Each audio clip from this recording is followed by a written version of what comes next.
Por cada cigarrillo consumido arden 15 pesetas.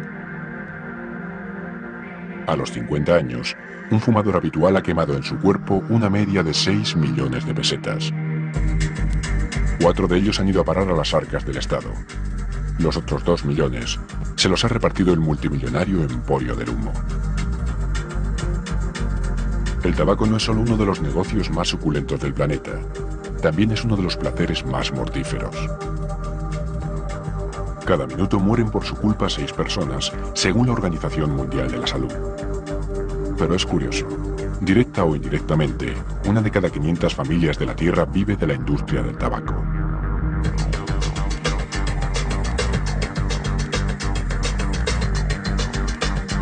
El gran negocio del humo es una industria de la hipocresía. Los gobiernos europeos, por ejemplo, persiguen su consumo, pero subvencionan alegremente su producción. Y es lógico.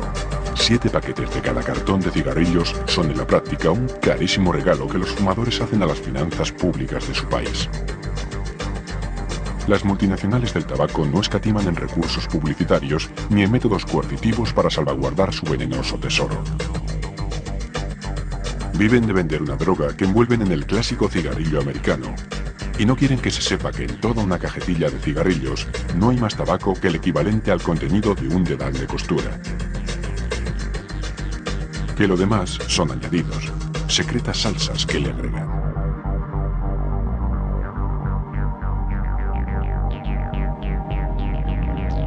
Las cortinas del humo.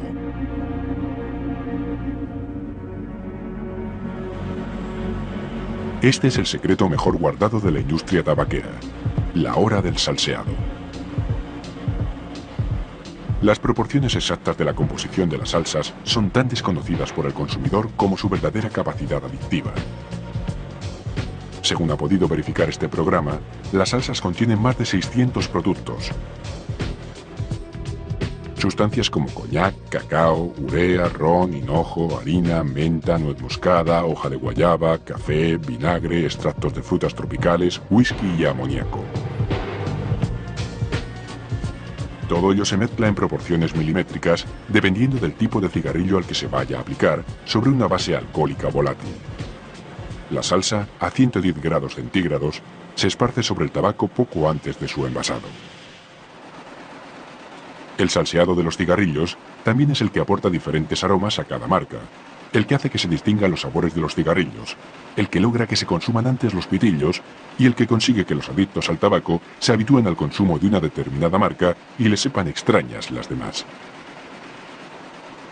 Marlboro, por ejemplo, ha conseguido que el 60% de los jóvenes lo fumen gracias a una base de salsa compuesta de nicotina y amoníaco, una suerte de crack que hace que el efecto de la droga sea más preciso, eficaz y adictivo. Cuando abrís una cajetilla de Marlboro o de Winston o de Fortuna, por poner marcas así conocidas y de cada uno de fabricantes distintos, ese olor dulzón es el olor de las salsas y los aromas que se le añaden al tabaco, sobre todo al burley. No es el olor del tabaco en sí.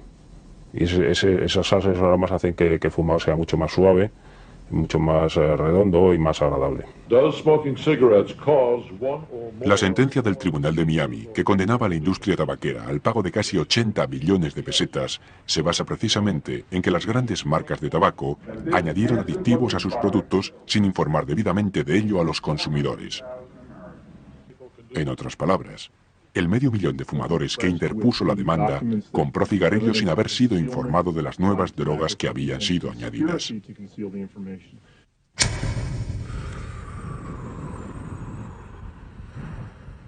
Drogas y venenos.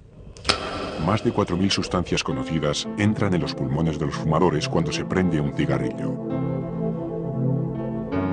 Otras 6.000 siguen siendo un misterio incluso para las empresas fabricantes. Los filtros del cigarrillo, por ejemplo, contienen componentes químicos directamente cancerígenos, como el vinilo o el benzoapireno, productos que forman parte del compuesto del filtro, y metales como el cadmio o el polonio 210. No es casual que una colilla de cigarrillo arrojada en el campo tarde más de 5 años en desintegrarse y haga que la hierba a su alrededor se seque. La combustión del papel libera monóxido de carbono, componente que también tiene el tabaco y cuya ingestión bloquea directamente la oxigenación correcta de la sangre, tanto la del fumador activo como la de los que le rodean. Al fumar, además, se ingiere una sustancia especialmente dañina para el buen funcionamiento de los pulmones, una sustancia ocre y pegajosa que es responsable directa de la tumoración de las células, el alquitrán. En 7 años, un fumador habitual acaba vertiendo en sus pulmones el equivalente a 1 litro de alquitrán. Además de butano, arsénico, metanol, tolueno, naftalinas, fenoles, amoníaco, acetona y otras sustancias fumigantes como los DDTs, el tabaco contiene un peligroso veneno llamado nicotina. La nicotina, consustancial a la planta de tabaco, es una droga que permanece eternamente en la memoria. Permanece eternamente en la memoria de sus receptores, es decir, nuestras células tienen unos receptores clarísimos para la nicotina y por tanto lo que tenemos que decir muy claramente es que estamos hablando de una droga. Esto yo creo que es indiscutible en este momento y quizás sea el mensaje más importante para la sociedad, que la sociedad entienda que el tabaco, porque lleva incluida la nicotina, funciona como una droga, igual que el alcohol, provoca una dependencia. La nicotina es utilizada en la agricultura como uno de los más potentes pesticidas. De la que contiene cada cigarrillo, 1,2 miligramos aproximadamente, el cuerpo humano solo absorbe, por suerte, un 10%. Sin embargo, si la nicotina contenida en 3 paquetes de tabaco se le inyectara por vía intravenosa a una persona, su muerte sería fulminante. Si en el mundo no se fumara, enfermedades tan frecuentes como la bronquitis crónica y el enfisema o como el cáncer de pulmón serían auténticas rarezas. Si en el mundo no se fumara, muy probablemente un 60-65% de los pacientes que yo veo en mi consulta no los vería porque no tendrían que acudir a ella.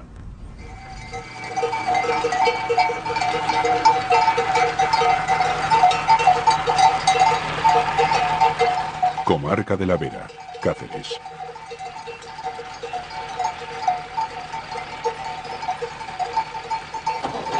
Casi nadie lo sabe, pero en España, en la comarca cacereña de la Vera, es donde de verdad comienza la pesadilla del humo. Más de 50.000 toneladas de tabaco se producen cada año en esta pequeña región de Extremadura. 7.000 familias viven directamente de su cultivo en esta zona tabaquera, una de las más fértiles, cualificadas y prolíficas del mundo. En solo 20 años, desde que apareció por estas tierras, el tabaco ha hecho ricos a los agricultores de la comarca. Estas tierras no son buenas. Entonces aquí ponemos pimiento y a 32 pesetas un kilo de pimiento, pues no se puede poner. Los girasoles, pues ya sabemos todo cómo están los girasoles, en la televisión sale. El maíz, idem de lo mismo. Y estas tierras no pueden dar nada porque son tierras malas y si nos meten a eso nosotros no podemos estar aquí y tenemos que coger e irnos. El cultivo del tabaco, una de las actividades más mimadas por las subvenciones de la Comunidad Europea, representa la principal actividad económica de los agricultores e industriales de esta zona, el enclave tabaquero más importante de Europa y uno de los más productivos del mundo. Empresas como Cetarsa, ubicada en pleno corazón de la Vera y sostenida íntegramente con dinero público, transforman todo el tabaco de la comarca. 1 millar de empleados se ocupan a diario de desbrozar cada hoja, cada tallo de la planta, para clasificar por calidades el tabaco en rama. Hasta el polvo de la planta se aprovecha, hasta el último desecho. Aquí, en Extremadura, es donde de verdad nace el genuino sabor americano. Lo que se produce en esta fábrica, lo que en realidad aporta España a la industria del pitillo, es el denominado tabaco de relleno, uno de los ingredientes esenciales de los cigarrillos rubios, porque el tabaco rubio americano, en realidad, es una sofisticada mezcla, un producto de laboratorio. Brasil, Zimbabue y Estados Unidos se ocupan de la producción de tabaco aromático. Aderezado con tabaco turco, que es el que aporta sabor, y mezclado con el que produce Extremadura, tabaco insípido pero de gran calidad, se consigue la base del rubio americano. España actualmente transforma el mejor tabaco de la Comunidad Europea, que tiene una aceptación enorme en todos los mercados internacionales y por lo tanto nosotros le vendemos a las grandes multinacionales. El 60% de la producción se lo transformamos a tabacalera y se lo vendemos a tabacalera.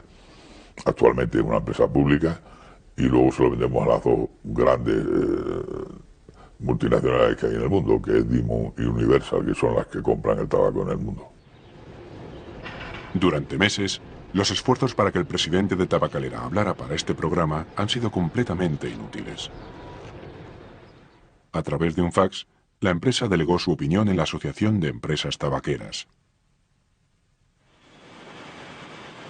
Por primera vez, sin embargo, las cámaras de una televisión española han logrado permiso para grabar uno de sus mayores secretos, la fábrica de envasado de Logroño, donde se hacen diariamente 14 millones de cigarrillos. Tabacos procedentes de todo el mundo se mezclan cuidadosamente aquí, en proporciones distintas según la marca que se vaya a envasar, porque aquí en Logroño se hace, entre otros, el genuino cigarrillo americano. Aquí se salsean los tabacos con secretos aditivos, se les coloca el filtro, se envuelven en papel, se introducen en sus respectivas cajetillas y se distribuyen para su venta en los estancos. 162 cigarrillos por segundo salen de aquí, de Logroño. Casi 500 cajetillas por minuto. La ley del silencio impera entre los empleados de Logroño. Lo mismo ocurre en las otras 11 fábricas de cigarrillos que Tabacalera tiene por la geografía española. Desde que en Estados Unidos comenzaron las demandas contra las multinacionales del humo, Tabacalera ha puesto sus barbas en remojo y ni sabe ni contesta sobre sus pleitos pendientes con los fumadores.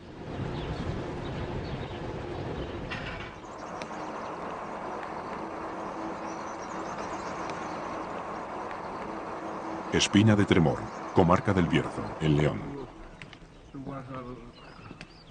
La segunda demanda presentada en los tribunales españoles contra Tabacalera tiene nombre y apellidos, pero ni brazos ni piernas.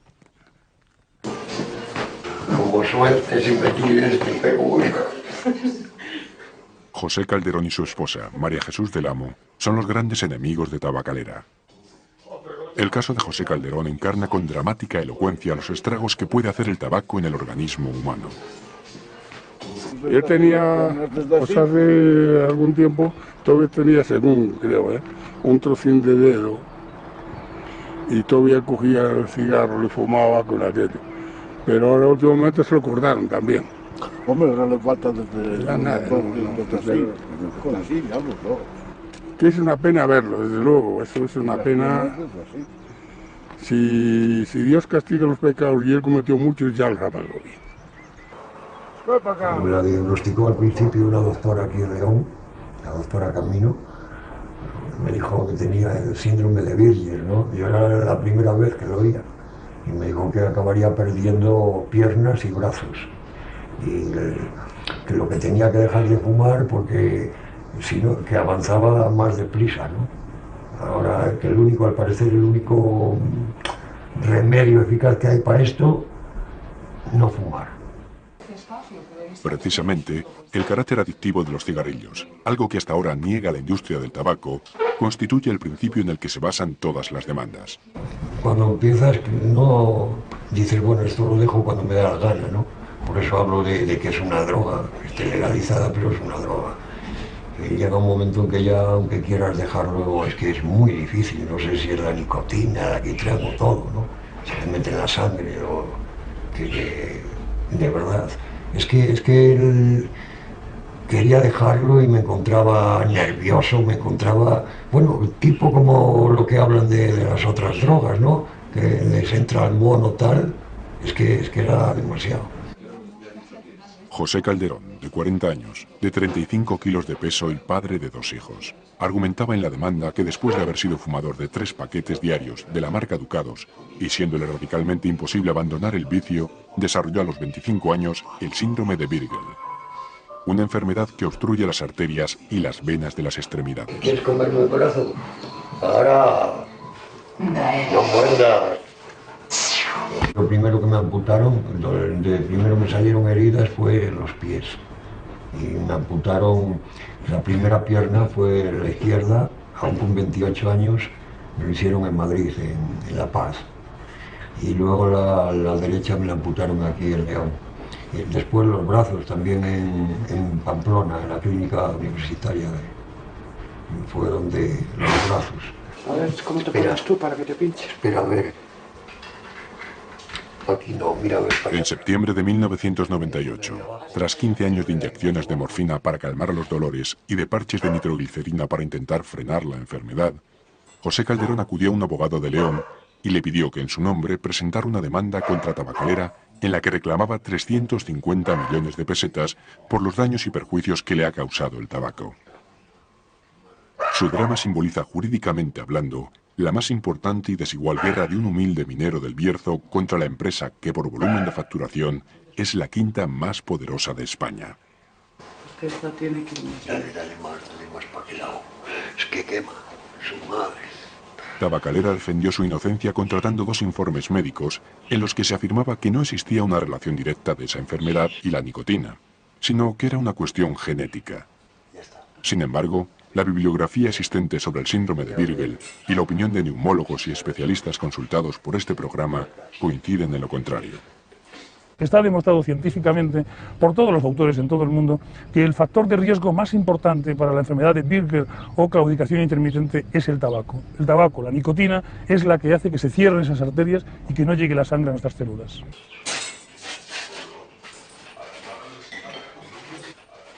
Asistido constantemente por su esposa, que le viste, le alimenta y le pasea por las escarpadas calles de Espina de Tremor, José Calderón, con apenas 104.000 pesetas mensuales de pensión por gran invalidez, reclama una sentencia que al menos le permita contratar a una persona para ayudar a su esposa. María Jesús confía en que ganarán la demanda, esa guerra contra la jurisprudencia que otros muchos ganaron ya en Estados Unidos. Yo pienso que tenemos que ganar esta demanda, porque creo que tenemos toda la razón. O sea, si los médicos te dan la razón, los libros de medicina te dan la razón, los pocos casos que se conocen sobre la enfermedad de él, todos coinciden en lo mismo, son todos fumadores. Yo creo que más pruebas. Ahí está. Yo pienso que sí, que vamos a ganar. Y si hay justicia, aquí ganamos. Convencida, ¿eh? Te lo digo, convencida. La tenaza judicial se cierne sobre la industria del humo.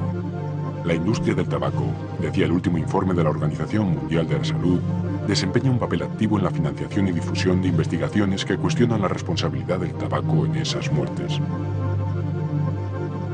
La sentencia de julio de 1999 del Tribunal de Miami puede costarle en indemnizaciones a la industria tabaquera el doble de lo que se gasta anualmente en todo el mundo en la publicidad de cigarrillos.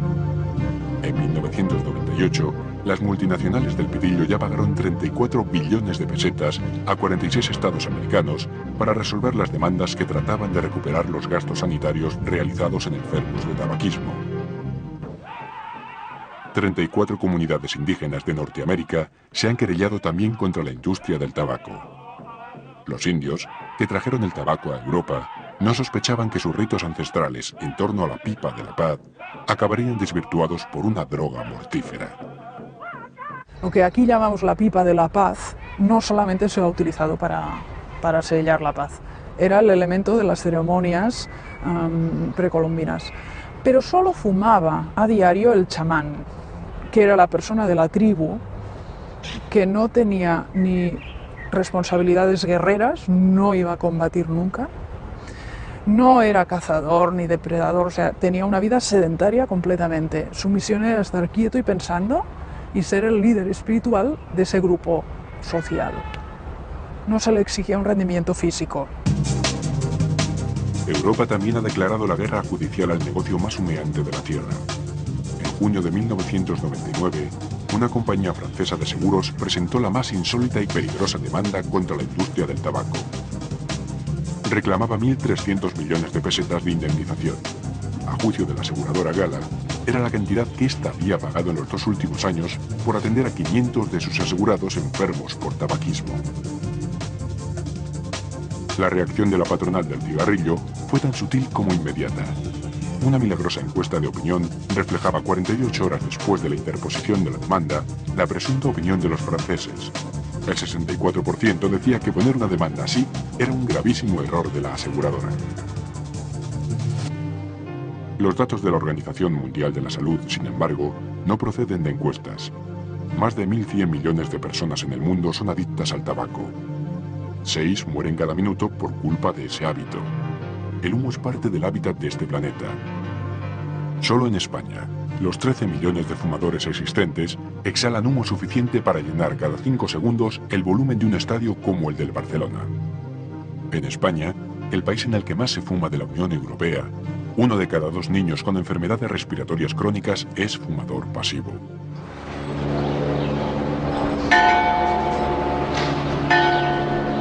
Ciudad no identificada del Cinturón de Barcelona. En España fue esta mujer, África Pulgar, la primera en ser oída por los jueces cuando buscaba responsables de la muerte de su esposo. Emilio Carramiñana, un hombre de 42 años, fumaba diariamente entre 2 y 3 cajetillas de ducados y falleció en 1993 como consecuencia de un cáncer fulminante de pulmón. Esta madre de 3 hijos, que reclama a Tabacalera 60 millones de pesetas como indemnización, ha padecido en carne propia la osadía de demandar a una empresa que obtiene beneficios netos anuales de 26.000 millones de pesetas. En marzo de 1999, apenas un año después de haber presentado su demanda, un periodista catalán la llamó para informarla de lo que luego resultó un bulo, una maniobra de amedrentamiento o un mensaje para navegantes. Tabacalera había interpuesto una contrademanda contra ella y reclamaba por los presuntos daños infligidos a su imagen de empresa una indemnización de 3.000 millones de pesetas. Convencida de que el tabaco esconde un magnetismo letal, África Pulgar pretende con su demanda que alguien tenga el valor de explicar a todo el mundo lo que de verdad tiene el tabaco para que sea casi imposible abandonarlo. Lo puedes intentar muchas veces, de muchas maneras, dejando de fumar, poniéndote parches, poniéndote con chicles de nicotina. Habrá personas que tengan una fuerza de voluntad muy grande y lo pueda dejar tan fácilmente, pero cuesta muchísimo. Eso no se, de un día para otro, ni de un mes para otro, se deja el tabaco. Y la gente está cayendo, como he dicho, como moscas.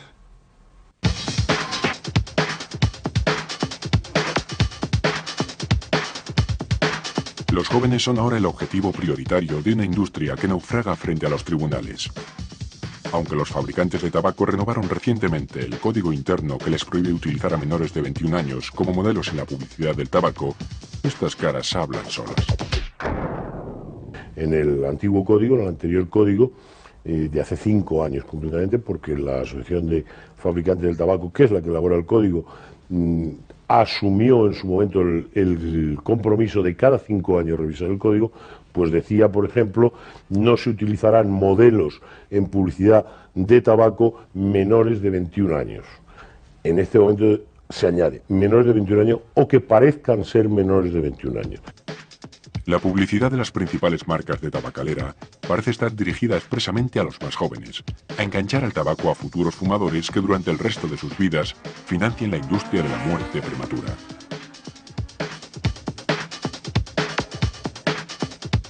En España, las 134 marcas del mercado gastan 1 millón de pesetas por hora en sus campañas publicitarias. La controvertida campaña de cigarrillos Fortuna, destinando un 0,7% de las ventas para ayudar al tercer mundo, tiene a los jóvenes como objetivo inequívoco. Las campañas a favor de que los jóvenes fumen tienen que ser efectivas porque ya decían los clásicos que el joven tiene poco pasado y muchísimo futuro. Entonces, las advertencias sobre el peligro del tabaco están basadas en las experiencias que ha habido en el pasado. Pero si los jóvenes tienen poco pasado y muchísimo futuro, yo pienso que vence más el futuro, diríamos, y la esperanza de vida que el pasado. Entre otras cosas porque para los jóvenes es dificilísimo hacerse a la idea de la muerte. A la industria del tabaco no le ha quedado más remedio que reconvertir definitivamente su estrategia de marketing. Ante la prohibición de la publicidad en televisión, empresas como Tabacalera han cogido el toro por los cuernos y han comenzado la compra de emisoras de radio, el medio que absorbe el 30% de la publicidad de tabaco.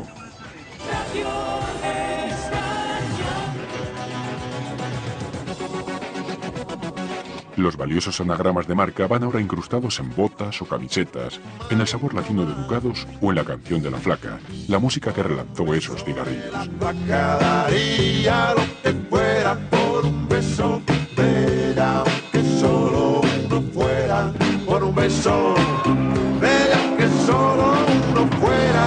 El atractivo de la marca puede ser la única salida que quede a las tabaqueras.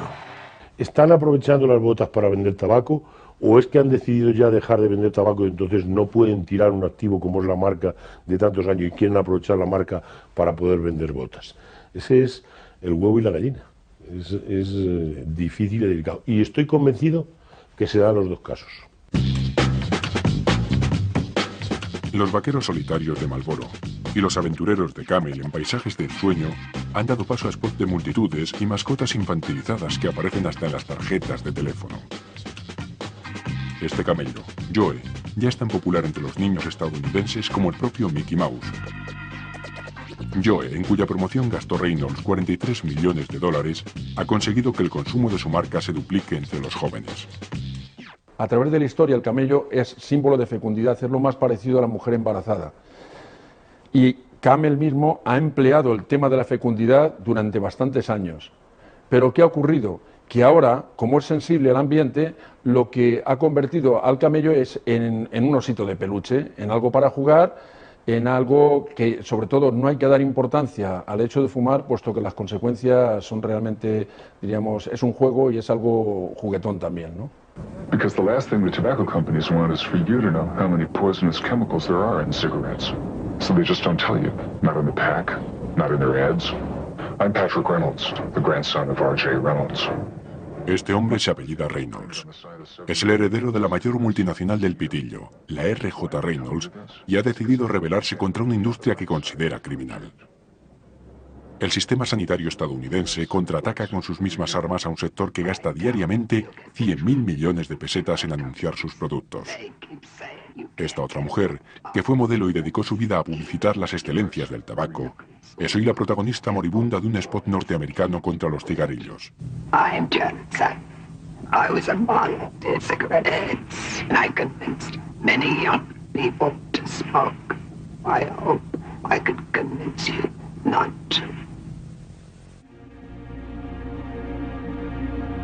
En países como Gran Bretaña, que acaba de prohibir todo tipo de publicidad en medios de comunicación que esté relacionada con el consumo de tabaco, se han iniciado campañas como esta, donde los pitillos aparecen apagados en las más caras y apreciadas cremas femeninas. Lo que no se puede hacer es esas cruzadas coercitivas y que de verdad amargan la vida al fumador, que bastante cruz tiene con no conseguir dejar de fumar. Hay muchísima gente que quiere dejar de fumar y le es muy difícil. Encima, amargar la vida así puede ser considerado, incluso por los jóvenes, como una actitud social injusta. Y entonces puede provocar en ellos una reacción de simpatía, una reacción de defensa, que puede tener como efecto contrario al deseado el que el joven empiece a fumar. Anuncios contraproducentes.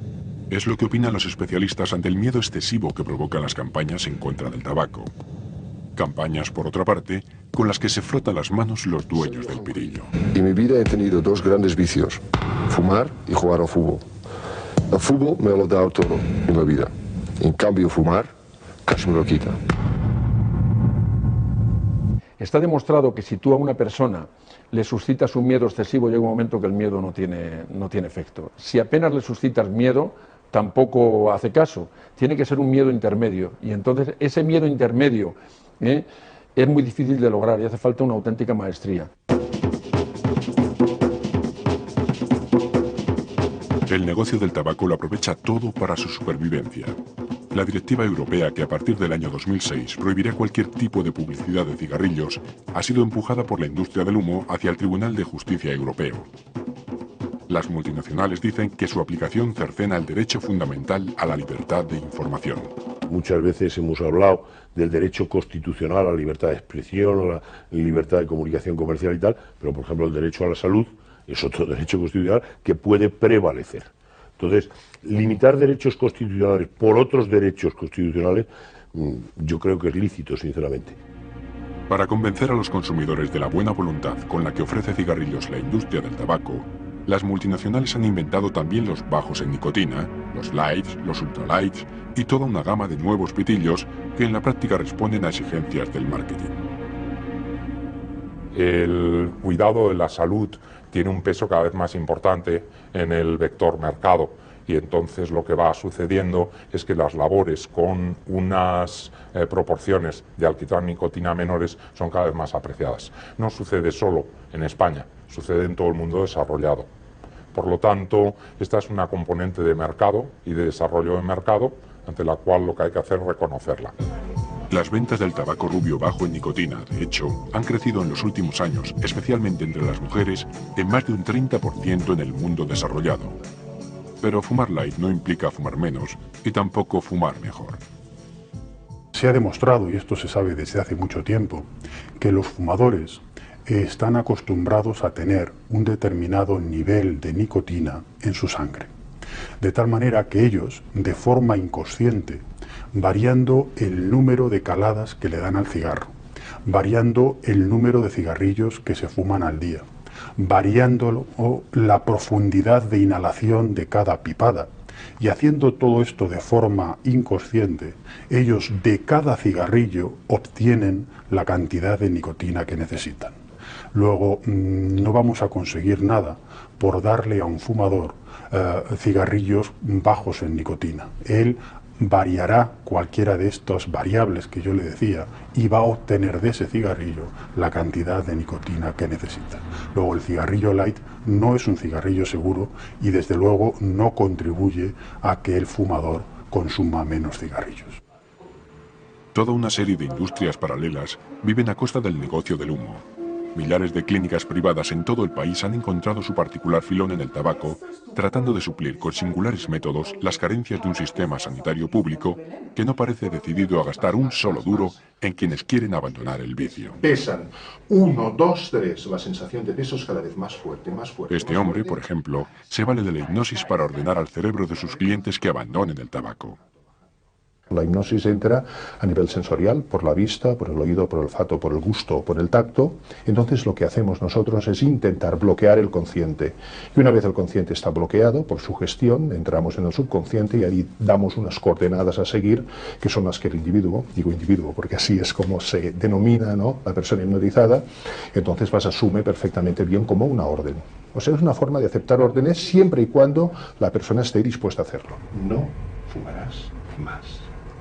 No fumarás más. Al menos durante el transcurso de esta semana, no fumarás en absoluto. En esta otra clínica, también con ánimo de rehabilitar a los adictos, se utilizan técnicas dirigidas a lo que llaman líneas energéticas del cuerpo. En las reflexologías trabajamos los pies, trabajamos las manos y trabajamos también la cabeza. A partir de aquí se regula esa energía vital para que no haya ni un exceso ni una carencia. Entonces la persona se reequilibra en general. Y bueno, los otros métodos que utilizamos es la cromoterapia, que es una luz en el ambiente cuando hacemos la terapia, que induce a esa persona a una relajación, ya que todos los chakras se le vayan equilibrando. Los chakras son unas centrales energéticas que coinciden con plexos nerviosos. Va induciendo a que se vayan soltando las tensiones y a que esa persona pueda coger en sí misma las riendas de su vida y ser digamos, auténtica con las decisiones que quiere llevar a término, que las pueda conseguir, ¿no?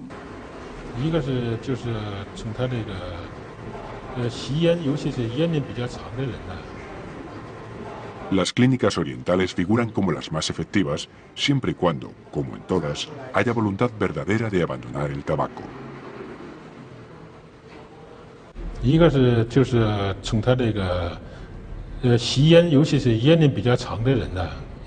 problema no es solo el vicio de fumar, sino el desequilibrio y el trastorno funcional que provoca. La acupuntura lo que hace es regular el organismo para que el paciente deje de tener la necesidad de fumar. Es un tratamiento que ataca la causa, ataca el fondo del problema. No es un tratamiento superficial.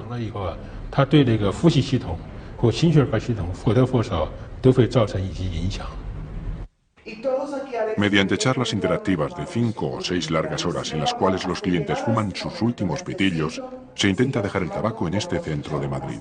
Ya sé que puede parecer contradictorio. Voy a dibujar una representación gráfica de nuestro bienestar y en esta representación gráfica te voy a dibujar cómo es la trampa del fumar, porque es esencial. Desafortunadamente existen una serie de creencias en cuanto a fumar que son erróneas. Por ejemplo, que el problema es la adicción química por la nicotina, que las personas que fuman tienen una personalidad adictiva y hay que sufrir y tener una trauma y son bobadas. La realidad es que si una persona puede tomar la decisión de dejar de fumar con una sensación de alegría, sabiendo que no hay nada de sacrificar, al contrario, entonces, ¿para qué tiene que ser difícil? Porque en realidad la única cosa que no tiene que hacer un fumador es encender el próximo cigarrillo. Hemos llegado al momento de encender tu último cigarrillo, así que por favor, este es obligatorio.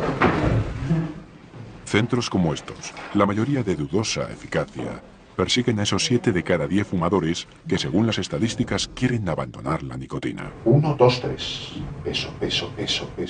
A mí me parece que el tabaco es una droga de difícil erradicación, primero porque es una droga que tiene crea una gran dependencia. Después porque socialmente está visto como una droga menor, a pesar de que mata todos los años a una población como la de Teruel o como la de Ávila, a más de 40 y tantos mil individuos cada año en España. Entonces, es difícil luchar contra ella. Pero luego, además, los padres nos encontramos con que nuestros hijos ojalá solo fumen. Y entonces nos parece que es una droga menor y, bueno, por lo menos que tenga una liberación, ¿no? Yo creo que ahí tenemos que hacer una gran labor de formación y de información acerca de lo nocivo del tabaco. Más rentable y millonario es aún el entramado de farmacias y laboratorios que venden productos sustitutivos o disuasorios de la nicotina. Desde boquillas hasta cigarrillos de plástico, pasando por tabaco sin nicotina, chicles de nicotina o parches de nicotina que la seguridad social no cubre, a pesar de sus precios prohibitivos y de los miles de millones de pesetas que aportan al Estado los impuestos del tabaco. Y es que el Estado, se mire como se mire, es el principal beneficiado por la industria del tabaco y también su cómplice más fiel. Por la vía de los impuestos, las haciendas públicas de todo el mundo se embolsan el 74% del precio de cada cajetilla. 850.000 millones de pesetas fue lo que España recaudó del tabaco en 1998. El destino de ese dinero, sin embargo, no fue precisamente la rehabilitación de los adictos.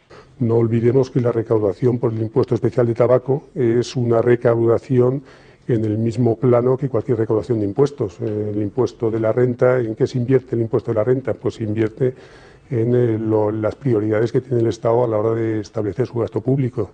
Entonces, el tratamiento que recibe el impuesto sobre el tabaco, que alcanza el volumen efectivamente de 800.000 millones, va a los presupuestos generales del Estado y es el Gobierno quien decide la utilización de estos impuestos que recauda. 850.000 millones para ser exactos. 4 veces más de lo que se gastó en 1998 en hospitales y farmacias por enfermedades atribuibles al tabaco.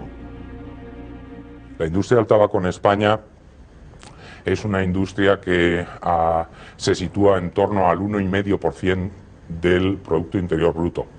Es, por tanto, una industria muy comparable a lo que es el mundo de las telecomunicaciones, por dar una idea de comparación. Es una industria que, desde el punto de vista impositivo, contribuye con el 5% del coste de los presupuestos generales del Estado. Es, por tanto, una industria netamente contributiva a lo que es el bienestar de la sociedad española. Ironías de la extraña sociedad que conforman el Estado y el tabaco. Los fumadores resultan los enfermos más baratos para la seguridad social, siendo, sin embargo, los que más contribuyen al fisco, al que regalan el precio de 15 de cada 20 cigarrillos que consumen. Es verdad que están pagando el pato los fumadores, pero no de la guerra contra los fumadores y todas estas cosas que dicen las propagandas absolutas de las tabaqueras. No, esta no es la guerra de los fumadores. La vergüenza de los pobres fumadores es que están pagando su deterioro físico calada a calada, y cuando deciden, quieren y no pueden dejar de fumar, oídos sordos encuentran a su llamada. Y el 60% de los fumadores lo está pidiendo. Las muertes por infarto, una de las más estrechamente vinculadas al tabaquismo, resultan casi gratuitas al sistema sanitario público, puesto que no requieren prácticamente tratamiento. La prematura muerte de los fumadores, como afirman con ironía los defensores del humo, le ahorra verdaderos dinerales a un Estado que, en caso de no fallecimiento, tendría que hacer frente a las pensiones de vejez. Si el tabaco es tan malo como ellos dicen, pues lo que tienen que hacer es arrancar las plantaciones de tabaco de Extremadura y de Granada, tienen que clausurar los 15.000 estancos, tienen que cerrar las 12 fábricas, tienen que cerrar 200.000 puntos de reventa, con lo cual el Estado dejaría de cobrar 850.000 millones de pesetas, se mandarían con viento fresco a más de 100.000 familias y nosotros los fumadores que quisiéramos seguir fumando lo haríamos a través del contrabando, como única salida y alternativa que nos dejen. El contrabando, el otro punto de encuentro de las multinacionales y el Estado. Más de 6.000 efectivos policiales pagados con dinero público controlan cada día las costas de Galicia, Algeciras y las fronteras de Andorra y Gibraltar, los principales puntos de entrada del tabaco de contrabando. Sí, afirmativo. El Estado justifica este despliegue por los más de 40.000 millones de pesetas que deja de ingresar el fisco por la vía de los impuestos. Pero es Tabacalera la que se beneficia de la acción policial. Eso ha determinado dos cosas: un aumento de las ventas de tabacalera, que la misma tabacalera cifró el año pasado en 425 millones de cajetillas de ventas suplementarias en relación con el mismo ejercicio del año anterior, e indudablemente un incremento de la recaudación fiscal para las arcas del Tesoro, que hemos cifrado el año pasado en aproximadamente 100.000 millones de pesetas. Es curioso. El Estado acosa sin tregua a los contrabandistas, pero no a las multinacionales del pitillo, que, como muchos intuyen, son las que verdaderamente están detrás del contrabando. Las mercancías que no pagan impuestos han salido de un sitio donde se fabrica, donde se elabora. Lo que pasa, el comercio internacional, las prácticas del comercio internacional hace que sea muy difícil que un fabricante de tabaco, por ejemplo, sepa cuál va a ser el destino final de un determinado cargamento, ¿no? Entonces, por eso realmente no podemos decir que estén involucradas. Ellos saben, como sabemos todos, que una parte muy importante de su producción va a llegar al mercado sin haber pagado impuestos. El contrabando consigue habituar al tabaco americano a millones de personas del tercer mundo, cuyo escaso poder adquisitivo les impediría adquirirlo en los estancos. Y sirve también para dar salida a los stocks caducados, especialmente en el tercer mundo, donde viven el 70% de los fumadores del planeta. El tabaco que viene de contrabando y procediendo de un país donde el tabaco es más caro, ¿por qué en España se puede vender más barato? Sé que es porque ya es un subproducto, lleva mucho tiempo en el país donde está vendiéndose y se retira pues para utilizarlo como fertilizante. Hay países, empresas que lo compran y lo traen, lo compran como fertilizante, a peseta la cajetilla, sabiendo que ya es un subproducto en el país donde antes ha estado vendiéndose, y lo traen a España pues y lo venden como pueden. Con uñas y dientes, los estados defienden en el tabaco una de sus más cómodas fuentes de financiación. No es casual que Tabacalera o la Seita francesa sigan siendo en la práctica monopolios públicos. Ni es casual que la Comunidad Europea, que tanto empeño dice poner en aniquilar el tabaquismo, entregue multimillonarias subvenciones al cultivo del tabaco.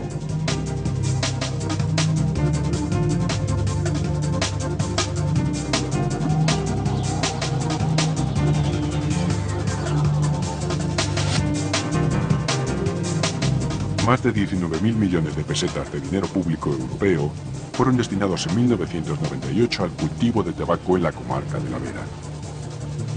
Las subvenciones comunitarias, que llegan también a Italia, Portugal o Grecia, logran cada año el prodigioso milagro de que cada una de estas plantas, por las que el agricultor paga 2 pesetas, produzcan tabaco suficiente para fabricar un cartón entero de cigarrillos.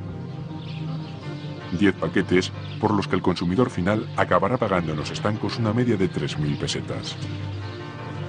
Es un milagro absurdo, antieconómico. En la Vera, el precio real de producción de cada kilo de tabaco es de 270 pesetas. Sin embargo, las multinacionales del humo lo compran por 80. La diferencia de precio la ponemos entre todos. La pone el dinero público europeo. Si la Comunidad Europea no subvenciona el tabaco, que hay que subvencionarlo, por los costos que tiene a los precios del mercado, no podemos comparar con esos países tercermundistas que los costos son ínfimos, hay que subvencionarlo. Si no se comprara, se dejara de producir tabaco en Europa, había que traerlo de fuera, entonces estábamos subvencionando otras agriculturas. Sin el dinero público, es cierto que las 7.000 familias que viven del cultivo de tabaco en la comarca de La Vera tendrían que volver a plantar girasoles o pimientos, y que 1.000 empleados de Cetarsa y otros 10.000 de las fábricas de envasado de tabacalera se quedarían sin trabajo, y que no habría relleno suficiente en el mercado para completar las cajetillas de Fortuna, Camel, Winston o Marlboro. Cerrarían los 15.000 estancos, las 200.000 máquinas expendedoras de tabaco y hasta peligraría la solvencia del Estado, que dejaría de ingresar esos golosos 850.000 millones de pesetas en concepto de impuestos. Sin el interesado apoyo del dinero público, se resentiría tremendamente uno de los negocios más redondos de la tierra y peligraría también uno de los placeres más mortíferos. Porque sin dinero público se disiparían seguramente muchas cortinas de humo.